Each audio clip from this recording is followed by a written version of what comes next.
welcome to Vesper Tavern here in Terminal C at Newark Liberty Airport. I'm Gary Myers. This is Pre-Flight Playbook, and my first guest in our series is Carl Banks, former linebacker for the New York Giants. Hello, Gary. Linebacker, first team linebacker of the team of the decade of the 80s. Yes. Former All-Pro, Pro Bowl player, two-time Super Bowl champion. Welcome, Carl. Thank you for having me, but it's almost like I'm home. I'm in this terminal so much, I never sat down to talk to anybody, so this is going to be fun. But when you're here with the Giants, mostly, so you don't have to go through security. Oh, no, I'm TSA pre. I do travel a lot, so I get TSA pre when I'm not with the Giants. Okay, so you, your primary job now, you're a businessman, but on the side you do a lot of Giants broadcasts, television, things during the week, but on game day you're the analyst on the Giants radio broadcasts, and I know you've been out of training camp a bunch this summer. Just first impressions of a team that's only won 8 games over the last 2 seasons. Well, I think you can see the culture shift. I think it started last year, and I'm not saying that because I'm part of the organization, but you can actually see the difference because it's a younger team. They're smart players, not that they never had smart players, but it's a younger team. You can feel like there's a youth movement, and the makeover of the roster is just kind of, it's almost like it's been refreshed or recharged. Both Pat Shermer and Dave Gettleman speak a lot about the culture change that was necessary. Mm-hmm. But just a few years ago, Carl, this team won 11 games and made the playoffs. Take us back to that point and how you think things went downhill so quickly. Well, I think, there's always, when you have enough talent, you can win in spite of yourself. You can win in spite of your culture. And when you look at the different personalities that were on that roster, the next year they couldn't wait to get rid of most of them. Right. So that tells you, in spite of everything they did, they still felt that there were some changes that needed to be made. And the locker room was different. It's a different locker room now than it was then. You played during an era where the Giants locker room was filled with, I would say, some volatile personalities, sure, some real characters, some guys that kept to themselves. How hard is it to get players from different backgrounds, different parts of the country, to come together for the one goal, which of course is to win? Well, it's a lot harder now, and I'll tell you why. Because when you came into an organization, you were there, so you got a chance to grow with your dorm mates, your suite mates. Right. You know what I mean? And if somebody new came in, they had to acclimate because they were going to be there a while. They weren't a mercenary, right? At that time, there were probably 3 mercenaries in the entire league. It was Steve Young, it was Deion Sanders, and it was Charles Haley. There wasn't a lot of movement around, and Charles Haley was legitimately like forcing himself out of places. That's right. Deion Sanders was like, hey, I'm going to the highest bidder, and Steve Young decided he wanted to play. You can probably add T.O. to that group, right? Well, he wasn't my era. Right, okay. So he became kind of a dissident, but those guys, no one knocked them, but nobody really looked forward to doing that. And then there was Reggie White. But you had an opportunity to build a culture. You had an opportunity to let a coach put his stamp on an organization, and I think that's why now you try to get as much out of your rookies as possible, because they really do set the tone and the culture for what you want in your locker room. Now, I know that the most controversial trade the Giants have made in a very long time happened a few months ago when they gave up on Odell Beckham just a few months after signing him to a huge contract. During the course of his time with the Giants, you were a supporter of Beckham, even though with the criticism that was coming down on him, I got the feeling that you never felt it was bad enough to disrupt the locker room, but obviously the Giants did. What did you think about the whole idea that they just washed their hands of him and sent him packing to Cleveland? Well, I wasn't happy about it. I hated to see him go. I would have loved to see him be everything that he is greatness-wise as a New York Giant. But I do understand the business. And, you know, when a general manager says he didn't sign a guy to trade him, at that moment he probably didn't. But when you look at, and let me, I think you can understand this, and I'm going to try to explain it as best as possible for everyone viewing. With 99% of the great players in any sport or in any form of entertainment, they come with stuff. Right. Right? The stuff is not all bad, right? But it's stuff. Right. And when you have stuff and you're trying to change the culture of the locker room, when you're winning, it absorbs it. When you're not winning, it stands out like a sore thumb, and then there's 7 or 8 people that have got to answer for your stuff. Right. And so the stuff with Odell was nothing contrary to being a great player, right? But it just, anything he did, you had 7 people that had to answer for it. So if he came in with his hood up one day and he didn't feel like talking, what's wrong with Odell? What's wrong with Odell? What's wrong with Odell? Is Odell mad at somebody? And then, you know, he goes out and he plays and he gets kicked in the thigh in the Philadelphia game. Right. Legitimate, real injury. And for some reason, people decided that he was faking it. So now he's got a chip on his shoulder, and so long story short, he comes with stuff. And when you're winning, you absorb it as part of your culture because all of his teammates loved him.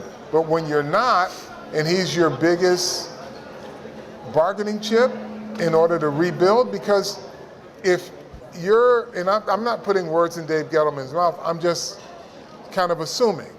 But if you're sitting back, and it's you and I, Gary, and I say, listen, we got this guy, we can't win with him. He's the best thing in the league.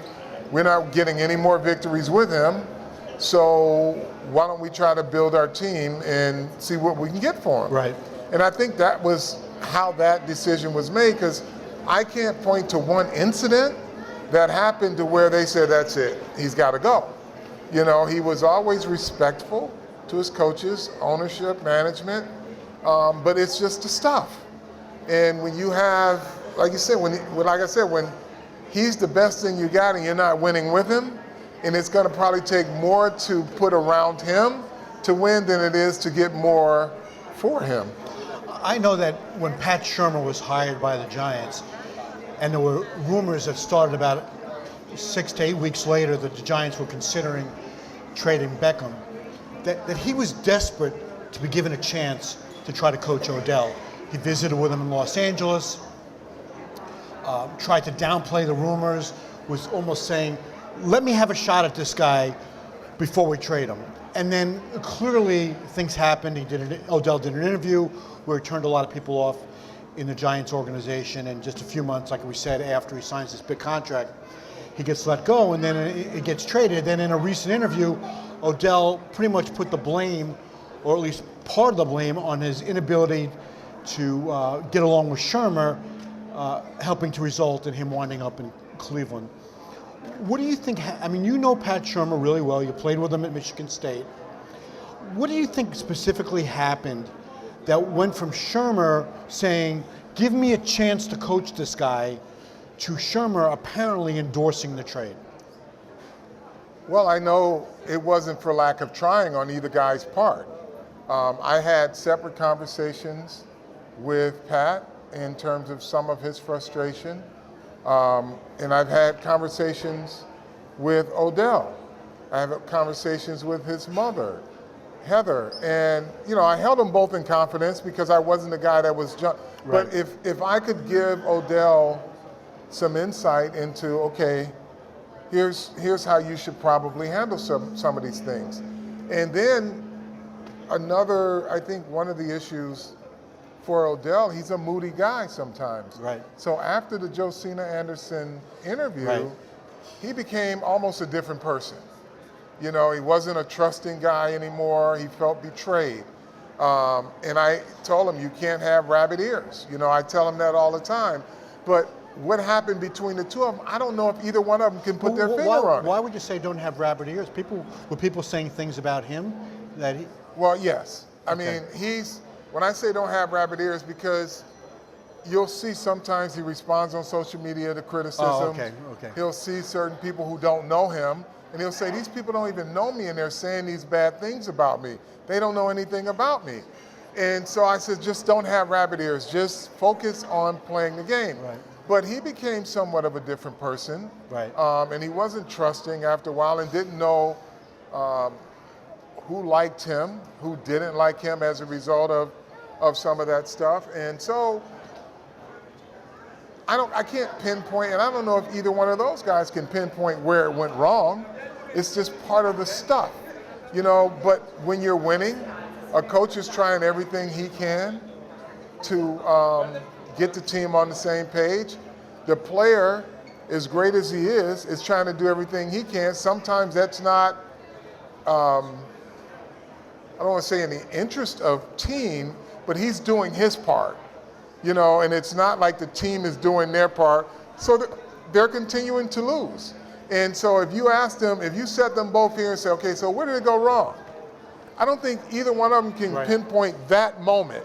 But I know the frustration of losing, the frustration of a guy who all he wants to be is great, and it didn't work out, and he's just, you know, and he talked about the losing wearing on him. Even though you held these conversations and confidence that you had individually with Shermer and with Beckham, did you ever reach the point where you said, well, maybe I can affect the course of Giants history here if I can bring them together, have a meeting of the minds so that it wouldn't reach the point where they felt compelled to trade him? Well, see, that's the thing. If you talk in the brief moments I have in private with Pat, you never got the idea that there was this huge gulf. Okay. You know what I mean? It's just the frustration, right? And he never once said, I can't live with this guy. It's frustrated sometimes because Odell's frustrated. Right. You know what I mean? And then, you know, talking to Odell, he bounces things, or he would bounce a few things off me, or I'll tell him what I observed, right? And he'd come and he'd sit down and he'd say, you know, this is driving me nuts. I'm like, what's wrong, you know? So it wasn't, and he never once said to me, I can't deal with this coach. This coach has lost his mind. Never. So there was never this huge divide to where I'm like, boy, I got to pull these two guys back together.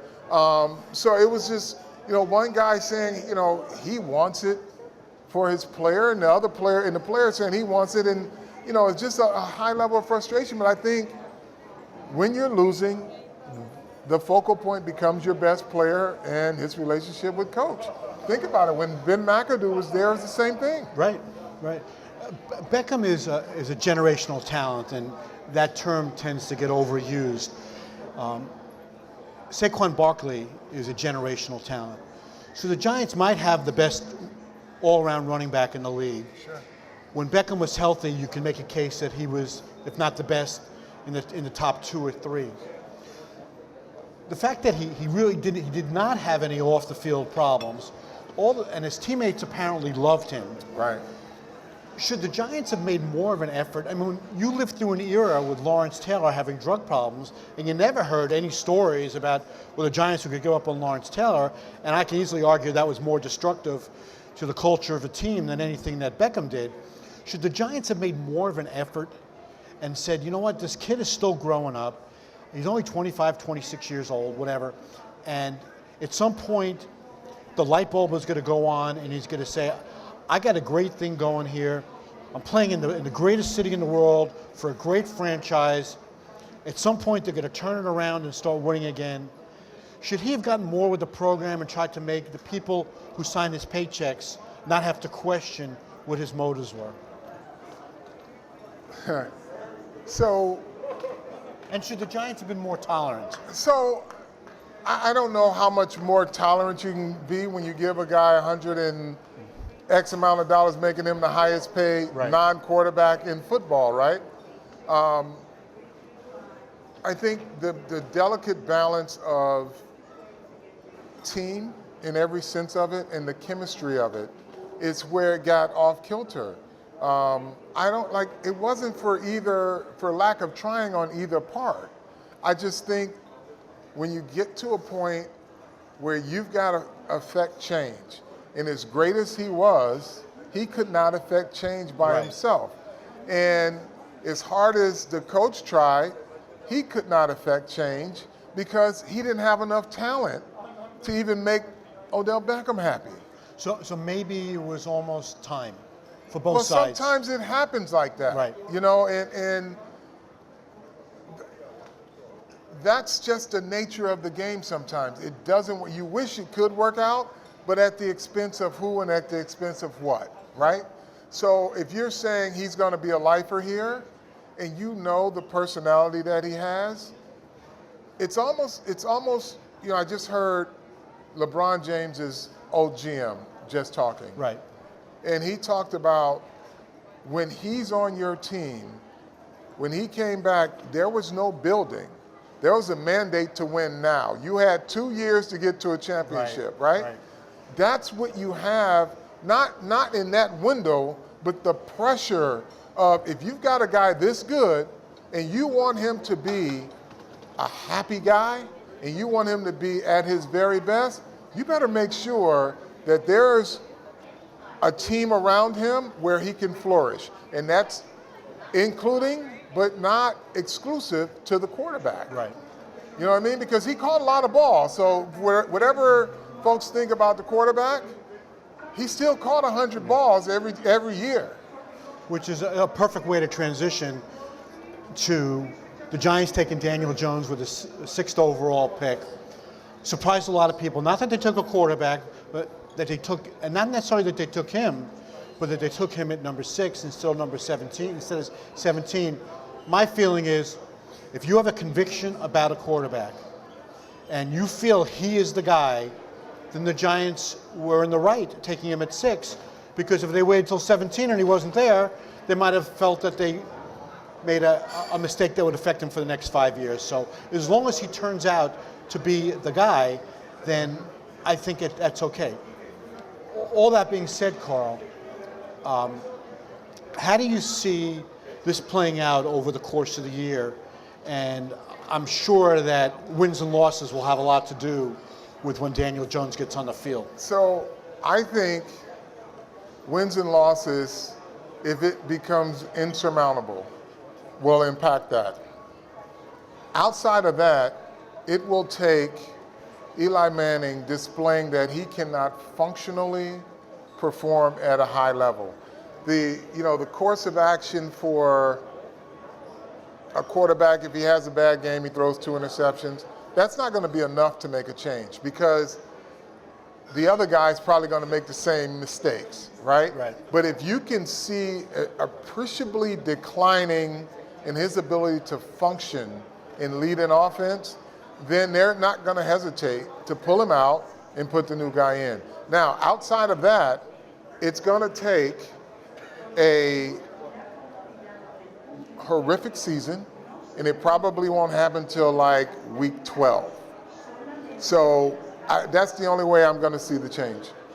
So you don't think if the Giants get off to a 1-6, 1-7 start, that, and I'm not exactly sure when their bye comes up, and you know the fans at that point are going to want to see a change. You think a bad season can actually get to the 12th week before there's a change? Well, I wasn't anticipating bad as in 1-7. Okay. You know what I mean? If you're 1-7 at the halfway point, then there's probably going to be some serious consideration. Okay. So on the flip side, Carl, can you see Eli catching a second or third win to his career this season, and the Giants having improved the offensive line as they have? Could you actually see them making some sort of a playoff run this year? Well, I predicted playoff, so I'm going to have to stick with it. But that was before all the trades. Okay. But I'm still going to stick with it. Well, you can update that if you thought it would. I'm not going to update it, because here's what I noticed. The construct of the offense down the stretch, the last 4 games, you saw a lot more distribution of the football and the offense Right. being much more productive in terms of how they were moving the ball up and down the field and getting there. And it wasn't relying upon the greatest player in football, he demands that. So I think you saw, I don't even know if it's a second wind that Odell would have, that Eli would have. It's just he will be continuing a career. I mean, wherever his skill set is right now, the offense, the way it's constructed, is for him and that offense to have high productivity. So he'll be a highly productive quarterback, and the routes may get shorter, the distribution may be a little different, but it'll hide some of the warts if he's not functionally incapable of playing. It's the same thing you see in New England. Their routes are shorter. You know, the shots down the field are maybe once, twice a game. And if you break it down, most of Tom Brady's passes are, guess where? Inside the numbers. Absolutely.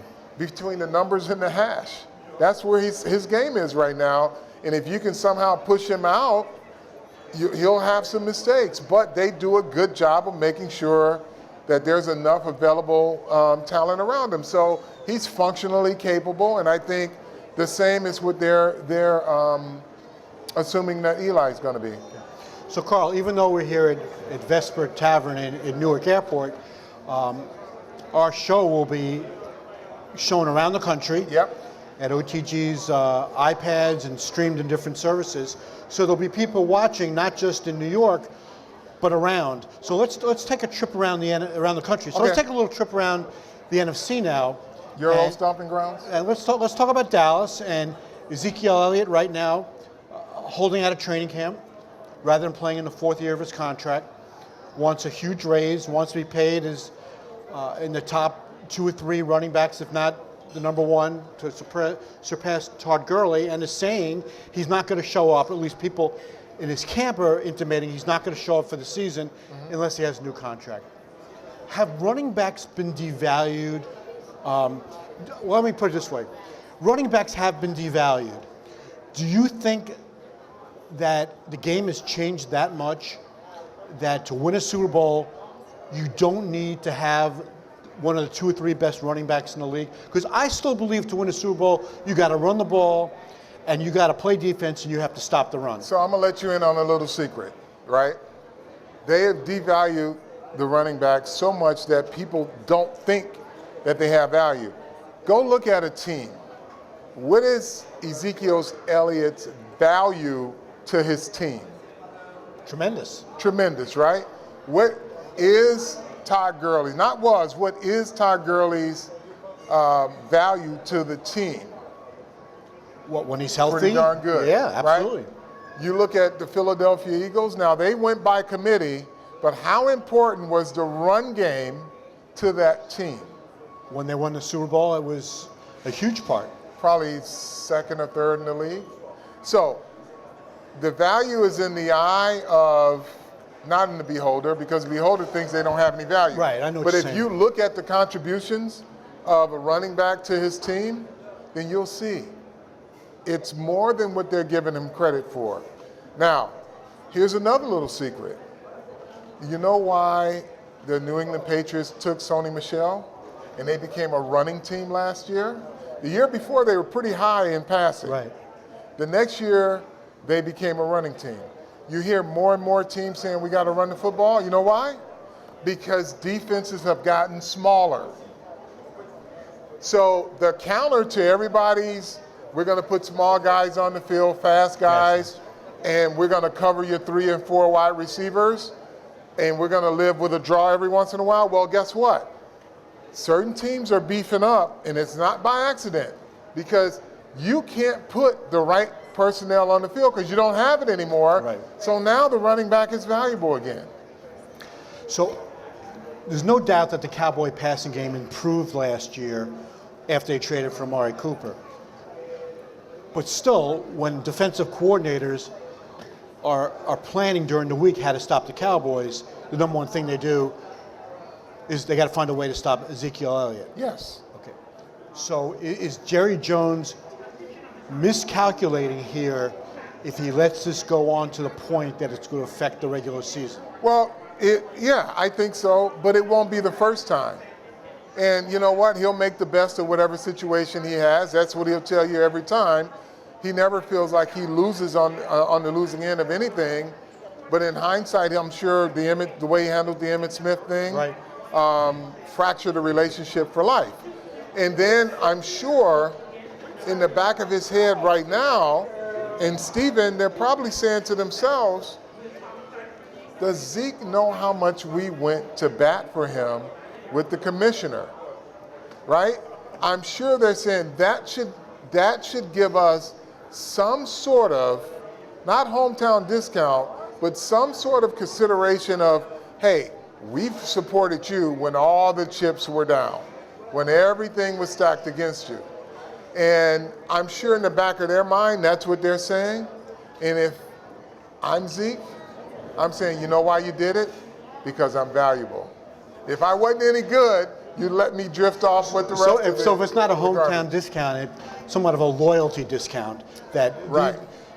Jerry Jones supported Zeke so much after Goodell suspended him that Goodell basically went to war. Jones went to war with Goodell and tried to prevent the contract extension, all because he felt that Goodell did him wrong and did Zeke wrong. So, and I think Jerry's probably justified in feeling a little betrayed. But Ezekiel gives him a return on investment. If he didn't, he wouldn't have fought so hard for him. Right. You understand? So, I mean, when the kid got back, he was everything that they needed him to be. So, yes, the kid makes mistakes, they go to bat for him. Why do they go to bat for him? Because they don't want to lose him. That's right. So it goes both ways. Now, I can tell you this, because everyone now is saying, well, the running backs get hurt so much, if I'm a part of this new collective bargaining agreement, I'm saying for running backs, it's 2-year deals. Do a 2-year deal. If they're performing, you re-up then. Because right now, the way it's set up, they run the clock out on backs. That's right. So you take the 4-year, the 5th year, the franchise, and then, you're 30 years old, and it's like, well. You know, during the Jimmy Johnson years when he had Emmett, I was sitting with him in his office one day, and we're talking about how much he was giving the ball to Emmett. 25 times, 27 times a game. And I said, Jimmy, he's only like in his 3rd year. Are you concerned about burning him out? And his response to me was, what am I going to do, save him for the next coach? Well, there you have it. So you're absolutely right that if any running back right now who wants to hold out, rookie coming out of college, and they're touted pretty high, I'm saying I just want a 2-year deal. I don't want a 4-year. I don't care what the CBA says. I'm holding out until you give me a 2-year deal. And obviously, they'd want it all guaranteed.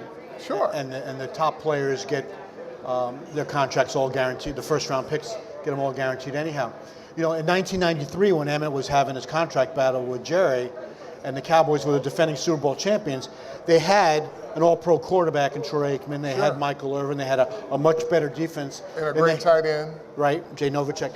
And they still started the season 0-2. Yeah. And at that point, Jerry broke and said, I got to get Emmett back in. Yeah. You wonder if he learned anything from that experience and the fact that his quarterback is not as good as Troy Aikman was in those days, and Amari Cooper is not Michael Irvin. I think outwardly, they're going to tell you that they have enough in Dak Prescott, but I think internally they know. They're looking at film like everybody else. They know that Ezekiel Elliott is the straw that stirs that drink. Right. Everything around that offense, play action pass, deep throws, you name it, it functions off of Ezekiel Elliott's ability to draw 7 guys, 8 guys in the box, and then you create your one-on-one matchups. Without that, and you've got to force Prescott to make certain plays, it just doesn't happen on a consistent enough basis. All right, so let's move down about 90 miles down the Jersey Turnpike from here and spend some time in Philadelphia. My contention was that Nick Foles was the second most valuable player on the Philadelphia Eagles the last 2 years. Wentz was not there for the Super Bowl run. He was not there for the playoffs last year. Philadelphia came very close to beating New Orleans, dropped pass away from making it to the next round of the playoffs. What is your feeling about their decision not to franchise Foles and pay him so much money, but then being the greatest insurance policy in the league? So economically, they could have done it. But I think emotionally, and I talk about the concept of team in every facet of it, the chemistry of it. And I don't know Carson Wentz, but something tells me that probably would have been a fragile moment for him, as if nobody really believes I can do it. Right. And from a confidence standpoint, given his ability, when he's good, he's great. Oh, yeah. You know what I mean? But you start to hear last offseason, a little bit this offseason, about, some of the emotional ups and downs about, everybody fawning over his backup. And that happens. But if you're supposed to be the face of the franchise, you almost have to make the decision in spite of the fact that this guy, we know if we got him, we're not going to miss a beat, but he's got to go. But what about just the idea that Wentz has not proven that he can make, other than his rookie year, that he can make it through 16 games and be there in January when they're ready to make a run? He's younger. They're taking a chance that he can. And those are not minor injuries. No, an they're ACL not. and the back injury thing. Yeah. And he's an aggressive style quarterback. Yes, he is. He plays very aggressive. But when he's good, he's great. And so now they want to see if he's the guy. But they don't think, in my opinion, I don't think they would have seen the best of Carson Wentz if Foles was on that roster. They would have seen the best Philadelphia Eagles team with Foles on the roster, but you would have got a guy who was very insecure, justifiably, with that guy looking over his shoulder. But isn't it about the team and what's best for the team rather than just one individual player? Yeah, but letting Foles go was not what was worse for the team either. Okay. Unless and then Wentz gets hurt again. Right, and did they sign him to a new deal, or they're talking about it? Wentz, he got signed to a new deal. So they showed a vote of confidence. Yes. To him. So we'll see what happens. I mean, I hate to say it, but they're the top of the crew. When it looks at the NFC East, they're the top. And it is what it is until they're knocked off. They're a complete team. In Washington, no determination has been made yet whether Dwayne Haskins, who clearly is the most talented quarterback on their roster, but is just a rookie, will they start Case Keenum until Haskins is ready? I would think that that's probably the way it's going to work out, and then Haskins will work his way in, depending on what happens with the season, much like what's going on with the Giants. How much, you being a Big Ten guy, how much did you see of Haskins at Ohio State? I saw a lot of him. Yeah. I mean, from an ability standpoint, he's as good as advertised. The fact, and I'm not in the Washington area, but sitting here in New York, if I can hear, obviously, about Daniel Jones' progression, but I can also hear about Kyler Murray's progression and Locker's progression, or Locke's progression. Right. And we're not hearing a peep about Haskins. That tells you that he's probably further away from being their starter than he is as a matter of time. And he's a young kid. Yep. He didn't play a lot, so I'm sure there's a lot he has to learn.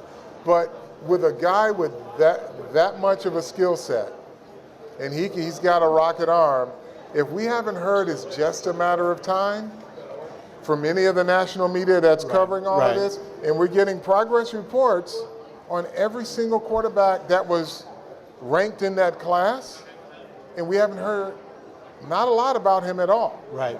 That at that position, that tells you that he's further away than he is close. So without Not a knock on the pick. He's just not ready. Right. No, he's 20, 21 years old. Yeah. So we won't go team by team through the rest of the NFC. But wait, you don't want to talk about Landon Collins wanting to knock over the general manager? Yeah, let's talk I about don't wanna that. No, talk go ahead. about that. What do you think about Landon Collins wanting to knock over Dave Gettleman in the pregame warm-ups? It was a joke. I think it was a joke. How do you know? It was a joke. I'm sure. Well, you remember Jim Burt saying that he wanted to do that to Bill Parcells. Yeah, he when did, in but he San hurt our Francisco. quarterback. He tried to blow our quarterback's knee out, so yeah. All right, so give me your 2 or 3 teams in the NFC that you think have the best chance of playing in Miami in the Super Bowl. Well, you can't discount the Philadelphia Eagles. Just had a 49er fan go by There we on a go. cart. I like the Eagles. I like the New Orleans Saints. Okay. And I think the dark horse, the Carolina Panthers. Why so? I just think they're poised. They're a receiver away from anything every year. You know, they play good enough defense, but they're always a receiver away. And because they're not going to rely on the quarterback as much in terms of his improvisation, I think that guy's going to step up. Was that you that just dropped that dish? That was not me. But I am dishing. Atlanta, I like, but I do believe that the Carolina Panthers are kind of the dark horse. Are you worried about Newton's shoulder, though? No, not really, because I don't think he's going to be. I don't think he's going to be moving as much, you know. And I didn't know the extent of his surgery, but it was a pretty serious surgery from what I understand. Yeah. So they're probably relying a little bit more on McCaffrey than normal. Moving over to the AFC, Carl. Tom Brady was just 42 years old. There have been other quarterbacks that have played at that age, but nobody at the level that he's played on this side of 40. Right. To me, watching him last year, I saw for the first time, I thought there was a little bit of regression in his play. Not a lot. I mean, they won the Super Bowl, but they only scored 13 points in that game. And he wasn't great in the Super Bowl. Right, exactly. Do you think we're beginning to see the erosion of the skill set, or are we just silly to ever think that?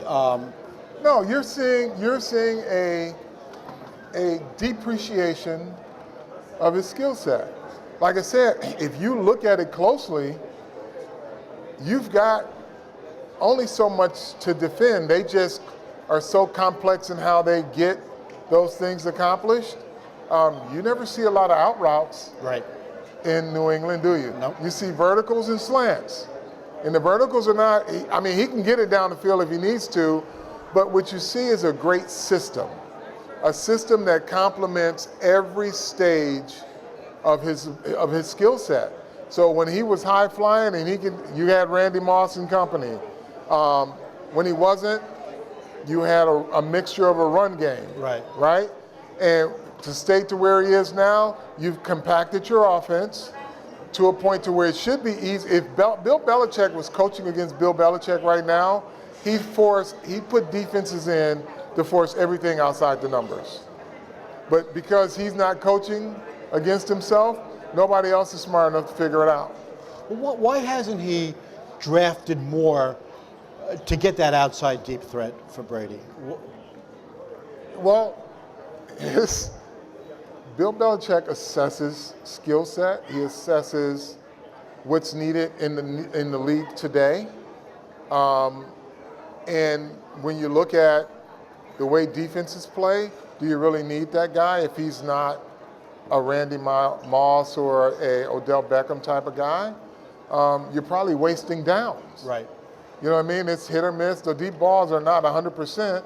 Your percentages are higher anyway with your intermediate to short passes. So he put skilled players in those positions, and he has a guy who's good enough to get deep on a matchup who can catch the football, which was his tight end. But now he doesn't have that guy anymore. He will emerge. It didn't catch them off guard. Right. When Gronk retired. They were preparing for that. The minute Gronk intimated the year before that he may not come back, they had already probably started to, okay, here's what do we have to be this year without him. I know you have a great relationship with Belichick, and you played for him for a bunch of years with the Giants, and then you were in Cleveland with him. And you know him differently than I know him, and you know him differently than 99.9% of the people know him. Tell me something about him that would get people's opinion of him to change, just in terms of the sourpuss image. And I said this, and I tried for 2 or 3 years straight to convince Tony Grossi, when he was at the Cleveland Plain Dealer, that if you're expecting a used car salesman, you're not getting it. He is only focused on The new car sales. Yeah, exactly. So he's going to focus on his guys and what it takes. If you can stay in those guardrails, you're going to get straight answers, not too much information, and he's going to move on. But he has zero interest in being your buddy. But if you are interested in the history of this game, in performance and how players approach things, if you can get a question in that way, he'll talk your ear off. But if you're trying to get a soundbite and, get him to talk bad about the other team, it never happens. And he's just not the guy who's going to be your buddy in the media. He'll be cordial. He may crack a bad joke. But if you can talk to him about what makes Andy Reid's offense so complex, he'll give you a history on how that offense has evolved and why Andy Reid does what he does and why he has such a hard time in the regular season. And it normally takes him 2 games to figure out how to stop Andy Reid. He'll give you that all day. But if you want, why does Andy Reid choke in big games? He'll tell you you're out of your mind. And then he'll tell you, hey, we were lucky to get out of Kansas City in that game because they probably should have went to the Super Bowl. Why do you think, and I think that was an accurate depiction, why do you think that Andy Reid's teams choke in the big games? Because it not only happened in Philadelphia, but now it's been happening almost every year in Kansas City. The difference between, and I know this from working with Belichick and Bill Parcells, the difference between very good teams and great teams are the little things. So I will tell you this, at some point in a big game, there will be a situational mistake with an Andy Reid team. Contrast that with a Bill Belichick in a big game. Right. They've already coached up end-of-game situations. They've coached up weather conditions. They've coached up every single thing. Andy, and I think the world of him, but every crucial game, there is a situational mistake somewhere along the line. Illegal procedure, right? Mm-hmm. Now that's not coaching, you would think. But if that happened to a Bill Belichick coach team, then he's blaming his coach because you did not tell them how important that situation is. Right. You see what I'm saying? Sure. So if it's D Ford who likes to get off on a good start, if he's coached by a Bill Belichick staff, they don't sit back and admire. You know what they say? They say, D, at the end of the game, if we have a lead, I need you to take a half step back. We cannot afford for you to jump off sides. It's better for you, and he'll tell him, you've got enough talent to beat this guy without getting a quick jump. So I'm going to need you to wait fully on the snap count, I can't have you jump off sides at a crucial time.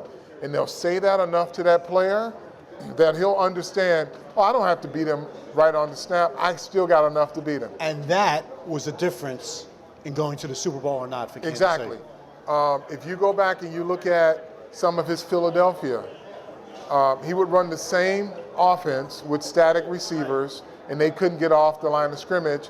And the entire NFL would say, why isn't he moving somebody in motion? Why isn't he putting the guy in motion to offset the bump and run? But he gets so determined, and I mean, that offense is a religion.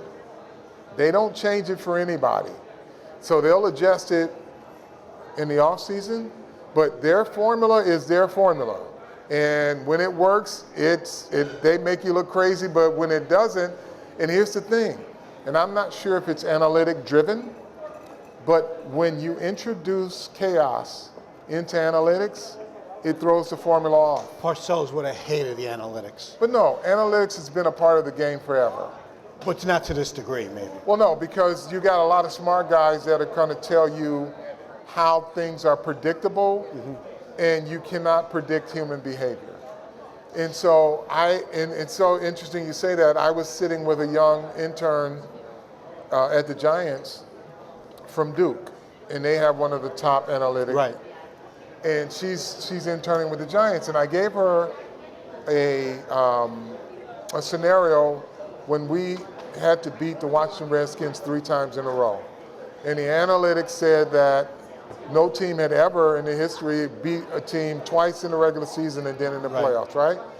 So apples to apples, we probably would have lost it. But we knew the chaos that was coming. So we knew that the conditions were going to be bad. So we went out and practiced in those conditions. We knew what end of the field that we could throw the football and what end we couldn't. Analytics doesn't tell you that. They just tell you the wind chill factor and which, and how the wind's blowing. We changed our shoes because we knew the turf would freeze. So all of these things we prepared for, aside from preparing for a game. So when chaos is introduced, we adapt it, and that transcends the analytics of the game. Right, sure. So that's where when you stick to a formula and nothing changes, then it's the best thing going. But if chaos is introduced, you've got to adjust. And if you lack the ability to make the adjustment, or you're looking at your numbers to see how you're going to adjust, you're probably 3 or 4 series too late. Before I ask you for your 3 AFC teams, tell me what you think the year off for Le'Veon Bell, what kind of impact will that have on his ability to put up the same kind of numbers that he did in Pittsburgh now that he's with the Jets? I think the way the game is played now, it's a plus. I think if you're a running back and you can sit out 2 years and come back, the game is set up so that you're basically playing, calisthenics anyway. I mean, the way the game, there's not a lot of wear and tear the way he plays, and him not taking any hits in his diverse skill set, he just gets to go outside in the backyard and run around and make things miss and catch footballs. He can come back in and do the same thing. And the league won't change for him. It's not like he's facing a league that has changed and become, these 8-man fronts, and it's the Philadelphia Eagles Reggie White defense, Right. What do you think he'll mean for Sam Darnold's progression in his second season? Well, the good news is we've had a chance to see Sam Darnold without a great running back. Now to see him with a great running back, I think Sam Darnold's next phase of his progression, you're going to see an appreciable leap. It won't be gradual. It'll be very high because he'll have a guy he can rely on catching the ball and running the football. And you'll see his confidence, but his play will be so much higher. It's going to be incredible. You have the Jets as one of the teams that you think can take a big jump this year? I do, but what's a big jump from 3 wins?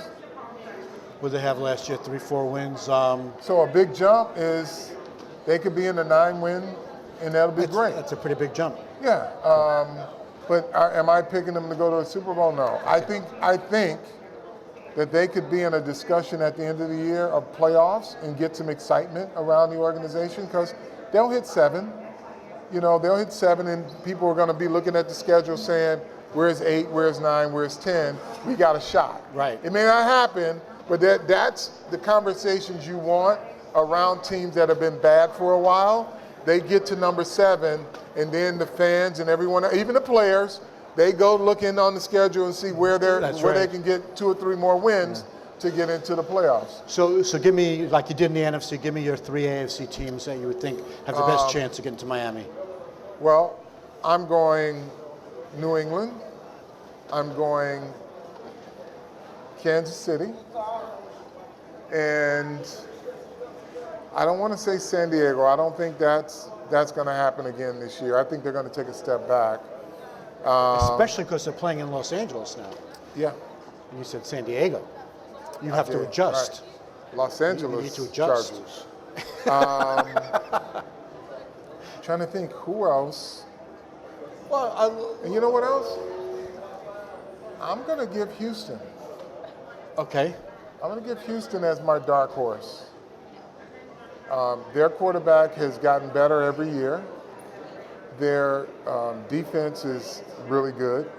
So I'm gonna pick them to be kind of a dark horse. And although you're not picking them as one of your 3 teams, it's a real chemistry lesson in Cleveland now with all these personalities that they've accumulated for the first time. How many wins did they have last year? Did they get to 7 last year? No, I think they got to 5 or 6. Okay. 5.5 or 6.5 or something like that. Okay. So I think they'll be a playoff team, wild card. You will learn a lot about chemistry there. And I don't think it's going to be smooth sailing. And I think what Freddie Kitchens did the first week of camp was to kind of lay the groundwork for LaRon Landry to take a step back. Someone asked him a question, and he says, well, ask LaRon when he was most happiest during last season. And he answered the question for the reporter, and he says he was most happiest. Oh, you're talking about Jarvis Landry? Jarvis, I said LaRon, yeah. Jarvis Landry. Yeah. Asked Jarvis when he was most happiest, and then he said at the end of the year when the ball was going to other places other than him. And I'm saying, well, that's after he caught 100. You know why? Because here's the thing. If you follow Jarvis Landry and Odell Beckham, their performances parallel each other. That's no coincidence. He's competing with Odell. So if Odell he finishes the year with a record, you can go look at the stats. Jarvis Landry's no more or less 25 yards off of anything Odell has done thus far in his career. All right, so let me put it to you like this. Jarvis is a volume catcher, It doesn't get a lot of yards per catch, doesn't get a lot of yards after the catch. Right. Let's say Cleveland is 3-1 at the quarter pole. And Jarvis Landry, 4 games, say he has 30 catches for 3 touchdowns. And Odell, his best buddy in the world, has 16 catches and 0 touchdowns, but they're 3-1, so they're winning, and they're the story of the league. Is Odell happy? So inherently, yes. But because you asked that question, stuff. You know the stuff I'm talking about? You can ask the question because his best buddy, who he wants to see have success, has 30-6, right? Right. And he has 15-1, right? He's going to inherently be happy because they're 3-1. And then somebody's going to ask him, well, do you think you should get the ball more? He's probably going to say something like, hey, we're winning, but I always feel like I can get the ball and do something with it, but I'm happy we're winning. The happy we're winning part gets omitted, and it's Jarvis is outperforming Odell, and Odell wants the ball more.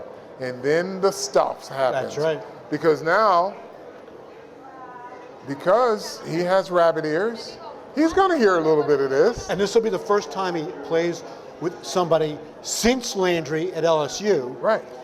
who might wind up with more catches than him. And who wants more catches than him. Right. Let's be clear. Like, their numbers, like I said, within 25 yards of each other, one way or the other, they compete neck and neck.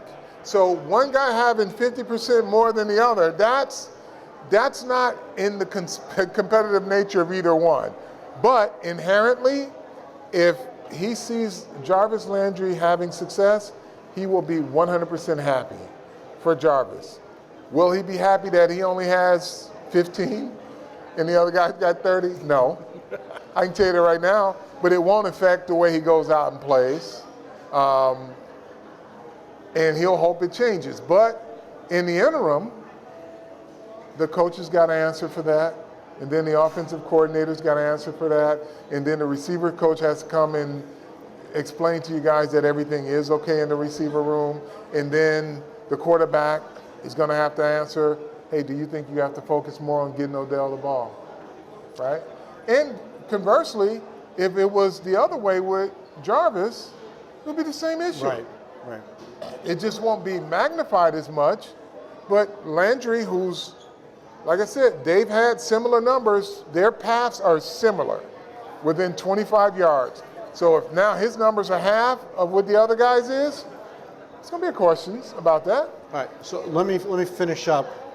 And this has been the Pre-Flight Playbook from the beautiful Vesper Tavern here at Newark Airport. Carl, the ultimate goal for every player every year is to win the Super Bowl. You accomplished it twice. Just give us an idea what that feeling is like when the game is over and you know right at that moment that your team has won a championship.